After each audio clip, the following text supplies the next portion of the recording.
Guys कैसे हैं आप सभी का स्वागत है। चलिए बात कर लेते हैं कल के दिन निफ्टी और बैंक निफ्टी में किस तरीके से ओपनिंग देखने को मिल सकती है। आज के दिन लास्ट में क्यों सेलिंग देखने को मिली, बाजार के ऊपर इतना प्रेशर क्यों दिखाई दिया, उसके बारे में बात करेंगे। कल के हमारे इंपॉर्टेंट सपोर्ट एंड रेजिस्टेंट क्या हो सकते हैं, क्या इंपॉर्टेंट साइकोलॉजी हो सकती है, उसको समझ लेंगे। कल मैं आपको क्या बता के गया था उसके ऊपर भी हम बात कर लेंगे। देखिए जैसे कि देखिए हमने कल बात की थी कि बाजार देखिए गैप अप के साथ ओपनिंग कर देता है, ठीक है, लेकिन जो ऊपर की साइड टिक नहीं पाएगा।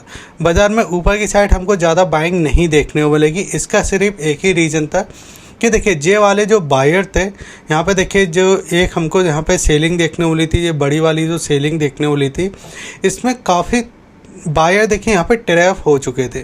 और उसके बाद अगर आपने 18 तारीख के ट्रेड को देखा होगा तो 18 तारीख को हुआ क्या था कि हम एक बार देखिए यहाँ पे गैप डाउन ओपन होते हैं इस प्राइस पे, और गैप डाउन ओपन होने के बाद हमने लास्ट में देखिए एक अच्छी खासी सेलिंग देखी थी।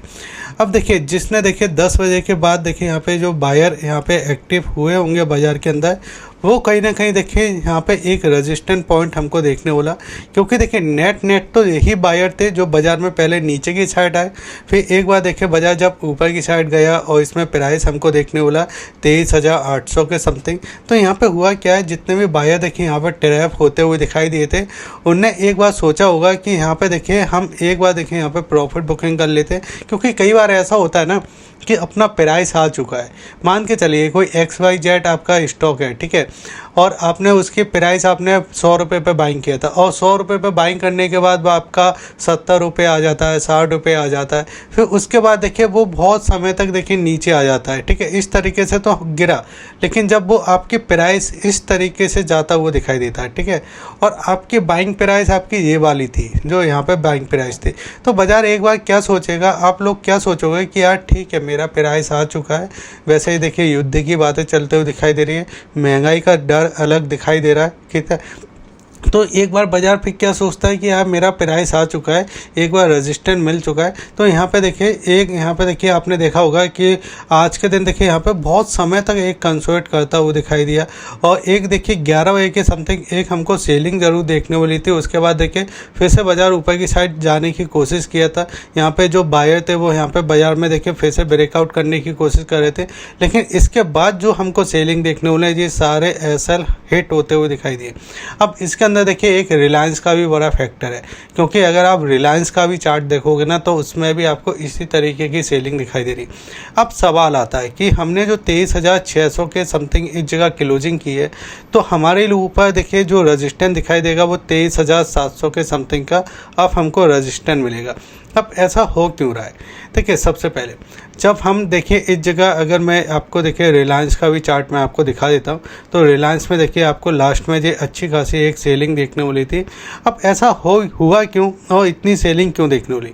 देखिए अभी जो रुपीस है वो लगातार गिरता हुआ दिखाई दे रहा है, और रुपीस ने देखिए अभी जो लो मारा है वो अगर आप देखोगे तो 96 के आसपास लो हमको दिखाई दे रहा है। अब इसके ऊपर देखिए मैंने आपको देखिए यहाँ पे पोस्ट भी मैंने आपको किया था कि लगातार देखिए रुपीस में एक हमको कमजोरी दिखाई दे रही है। अब इस कमजोरी के वजह से जब हम क्रूड ऑयल को खरीदेंगे तो हमको रुपीस ज़्यादा देना पड़ेगा, क्योंकि डॉलर के मुकाबले अभी जो हमारा रुपीस है वो 96 के आसपास दिखाई दे रहा है, और क्रूड ऑयल की प्राइस अगर आप देखो तो 112 के समथिंग हमको दिखाई दे रही है। तो अब ये दोनों तरीके से देखिए जो फैक्टर दिखाई दे रहा है वो एक महंगाई का डर है मार्केट को जो हमको दिखाई दे रहा है। अब देखिए कल मैं आपको एक और चीज़ यहाँ पे बता के गया था। आप सबसे पहले तो वीडियो को लाइक कर दीजिए, लाइक कीजिए, कमेंट कीजिए, शेयर कीजिए, और एक बार चेक कर लीजिए कि आपने जो बेल आइकन का बटन है वो आपने दबाया है कि नहीं, क्योंकि काफ़ी ऐसे कमेंट आते हैं कि सर आप वीडियो डालते हो लेकिन मुझे नोटिफिकेशन नहीं आता। तो बेल आइकन का बटन दबा हुआ है, एक बार देख लीजिए। अब यहाँ पे आप देखिए समझिए, कल मैंने आपको ये जॉन बताया था, मैंने आपको बोला था कि जे ऊपर वाला जो प्राइस है ना जे आपके लिए रेजिस्टेंस जोन काम करेगा, और जे हमारे लिए नीचे देखिए यहाँ पे सपोर्ट का प्राइस है। अब ये जो कैंडल बना था यहाँ पे देखिए एक बड़ा सा कैंडल बना था। अब इस बड़े कैंडल ने किया था कि जो हमारा ये वाला जो कैंडल था, जो देखिए मैंने आपको शूटिंग स्टार कैंडल बताई थी, उस शूटिंग स्टार कैंडल के बिल्कुल नीचे ही क्लोजिंग किया, उसके ऊपर क्लोजिंग नहीं देखने वाला।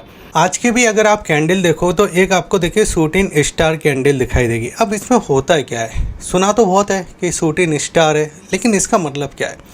आप ऐसे समझिए कि बाज़ार में देखिए आपको पहले एक गैप अप देखने को मिलता है, ठीक है। गैप अप के साथ आपका बाज़ार उसी जगह कंसोलिडेट करता है, मार्केट उसी जगह कंसोलिडेट करता है और फिर वहाँ से एक सेलिंग दिखाता है, ठीक है। यानी हम टॉप हमने यहाँ पे बनाया, हाई हमारा ये है, ठीक है। फिर वहाँ से एक सेलिंग देखने को मिलता है और हमारी ओपनिंग प्राइस ये होती है, ठीक है।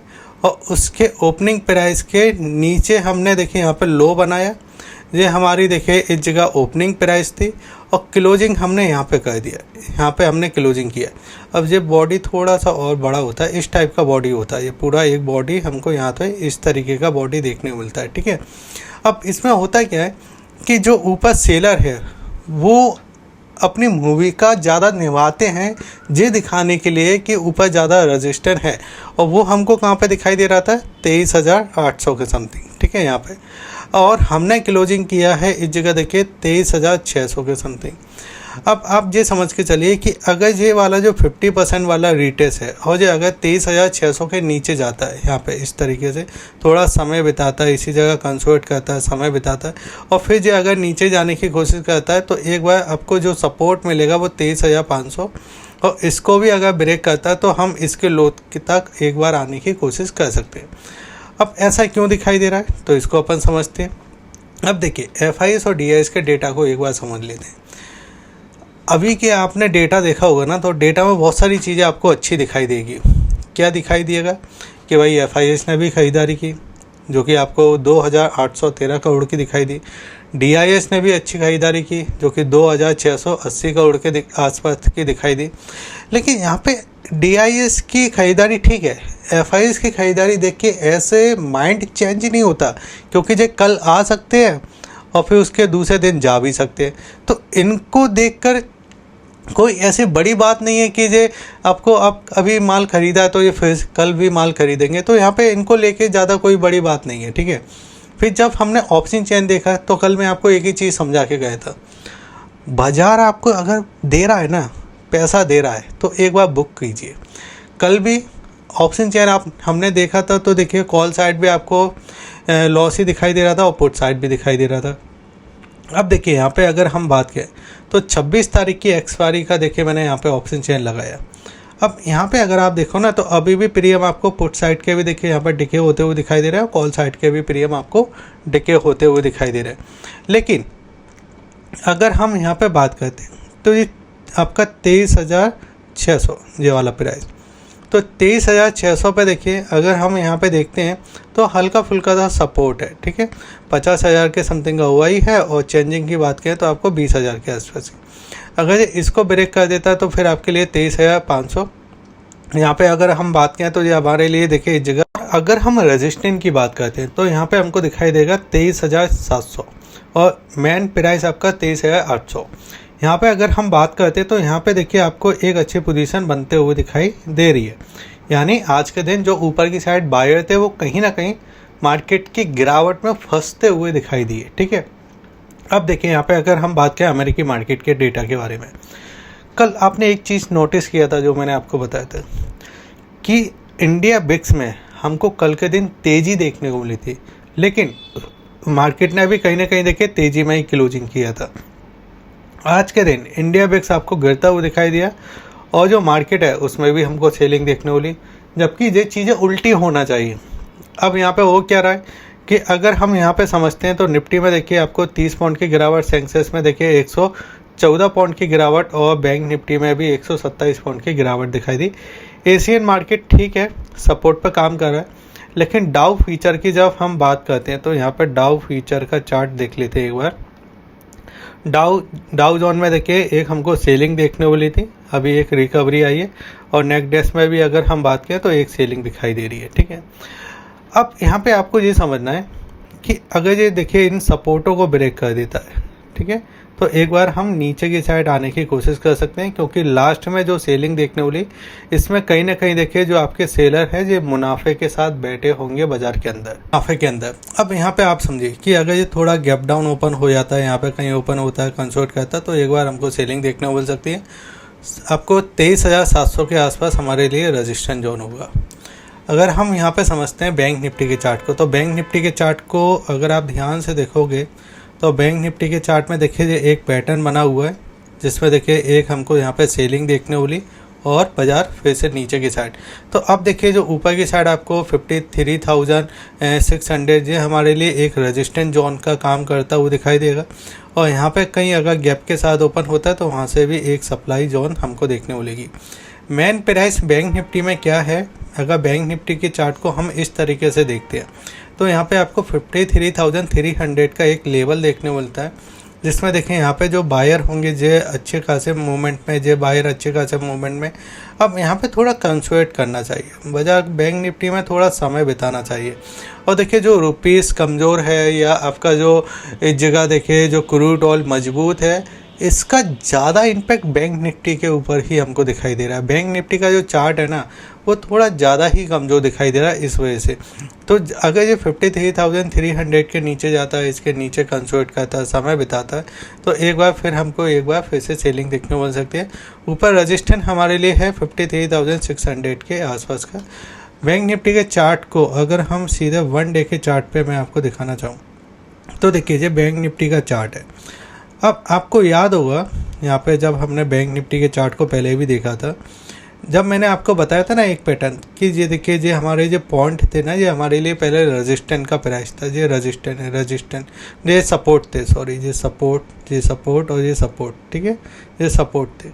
बाजार ने जैसे ही इसको ब्रेक करा, रिटेस्ट किया, ये हमारे लिए एक बॉक्स बना। अब ये इस बॉक्स के अंदर है, ठीक है, यानी आप बॉक्स देखिए, एक जो बॉक्स हमारे लीजिए, एक बॉक्स हमारे लीजिए।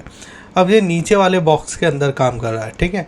अब यहाँ पे ये कहीं इस जगह काम करता है और नीचे अगर 53,300 को ब्रेक करता है तो एक बार हम इसके लो को टच करने की कोशिश कर सकते हैं।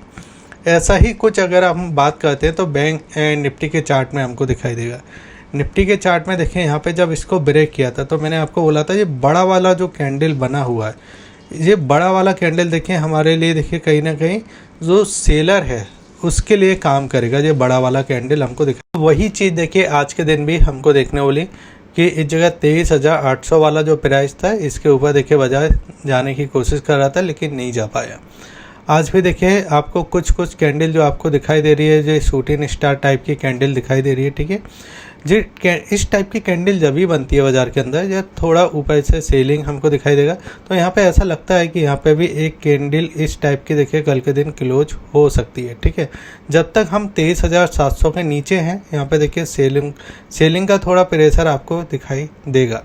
अगर आपको वीडियो अच्छा लगा तो आप वीडियो को लाइक करके जाइए, शेयर कीजिए और सब्सक्राइब कीजिए। जय हिंद, वंदे मातरम।